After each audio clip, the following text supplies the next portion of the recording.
words. அனைவருக்கும் வீர வணக்கம். என் பெயர் எஸ். குகன். நான் முதலாம் வகுப்பு ஏ பிரிவில் படிக்கிறேன். நான் சுதந்திர தினத்தை பற்றி சில மணித்துளிகள் பேச வந்துள்ளேன். அனைவருக்கும் என் இனிய சுதந்திர தின நல்வாழ்த்துக்கள்.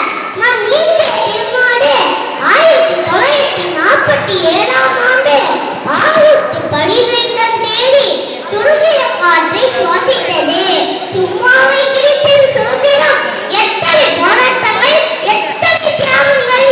அண்ணல் காந்தி அகிம்சை ஆயுதம் ஏந்தி நேதாஜி புரட்சி செய்து வ.உ.சி. சிறையில் செக்கிழுத்து கட்டபொம்மன் கப்பம் கட்ட மறுத்து மீசை கவி பாரதி கவியின் மூலம் தேசப்பற்ற வளர்த்து வேலு நாச்சியார் வெள்ளையருக்கு எதிராக வெகுண்டெழுந்து மருது சகோதரர்கள் நம்மான சிங்கங்களாய் வலம் வர இவ்வாறு எண்ணற்ற வீரர்களின் உடையத்தாலும் உயிர் தியாகத்தாலும் கிடைத்த சுதந்திரம் நம் சுதந்திரம்.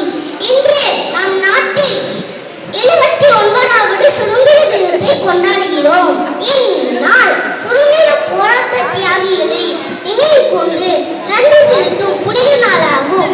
நம் நாட்டில் பல சாதி மத மொழிகள் இருந்தாலும் நாம் அனைவரும் இந்தியர்கள் என்ற பெருமையோடும் ஒற்றுமையோடும் வாழ்வோம். வந்தே மாதரம் என்று முழங்குவோம்.